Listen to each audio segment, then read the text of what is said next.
السلام علیکم میرے پیارے بہنوں اور بھائیوں، امید کرتی ہوں کہ آپ سب لوگ خیر و عافیت کے ساتھ ہوں گے۔ میری دعا ہے کہ اللہ پاک آپ سب کو اپنے حفظ و امان میں رکھے، آمین۔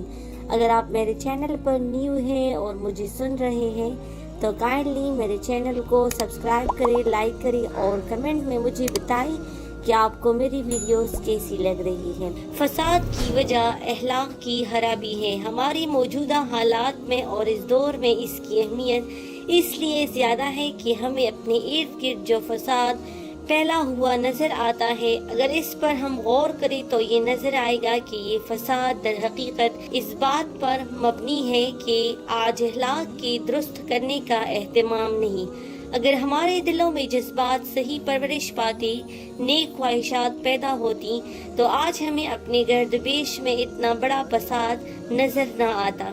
کوئی ظالم دوسرے پر ظلم اس لیے کرتا ہے کہ اس کے دل میں ایسے جذبات اور خواہشات پیدا ہو رہی ہیں جو شیطانی جذبات اور شیطانی خواہشات ہیں، جو گندگیوں اور نجاستوں سے بھری ہوئی ہے۔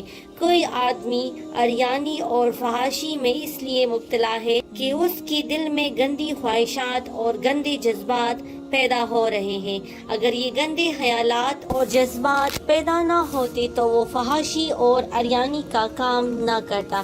اسی چیز نے ہمارے معاشرے میں فساد پھیلایا ہوا ہے، خاص طور پر معاشرت کے ماحول میں اور معیشت کے ماحول میں اور سیاست کے ماحول میں۔ ان اخلاق کی خرابی نے ہمیں اسفل السافلین میں پھینکا ہوا ہے۔ آج ہمارے ملک میں جو حالات چل رہے ہیں اس میں ہر شخص یہ شکوہ کر رہا ہے کہ رشوت کا بازار گرم ہے، کرپشن پھیلا ہوا ہے، حرام کھانے کے لیے لوگ منہ کھول بیٹھے ہیں اور حرام مال کو شیر مادر سمجھ لیا گیا ہے کہ جس طرح شیر مادر حلال ہے اسی طرح رشوت کا مال بھی حلال ہے، دھوکے کا مال بھی حلال ہے، جھوٹ کے ذریعے آنے والا مال بھی حلال ہے۔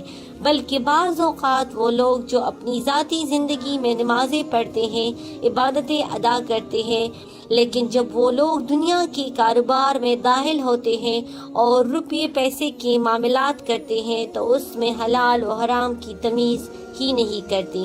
وہ یہ نہیں سوچتے کہ پیسہ جو میں کما رہا ہوں یہ حلال کما رہا ہوں یا حرام کما رہا ہوں، یہ لقمہ جو میرے منہ میں جا رہا ہے یہ حلال کا لقمہ ہے یا حرام کا لقمہ ہے۔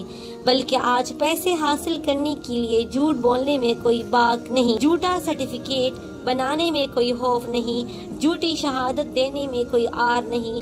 جب روپیے پیسے کا معاملہ آتا ہے تو ساری دینداری اور سارا تقوی وادرا رہ جاتا ہے۔ آج یہ دوڑ لگی ہوئی ہے کہ دونوں ہاتھوں سے جتنا روپیہ سمیٹنا جائے سمیٹ لو، چاہے حلال طریقے سے ہو یا حرام طریقے سے ہو، بس پیسے آنا چاہیے۔ اس لیے اگر رشوت لینی پڑے تو رشوت لو، اگر رشوت دینی پڑے تو رشوت دو، اس کے لیے اگر دھوکہ دینا پڑے تو دھوکہ دو، اگر جھوٹے کاغذات بنانے پڑے تو جھوٹے کاغذات بناؤ، اگر جھوٹی گواہی دینی پڑے تو جھوٹی گواہی دو، جو کچھ کرنا پڑے کر گزرو، لیکن پیسہ آنا چاہیے۔ آج ہمارے معاشرے میں جو فساد پھیلا ہوا ہے وہ در حقیقت اس ذہنیت اور اس فکر کا نتیجہ ہے۔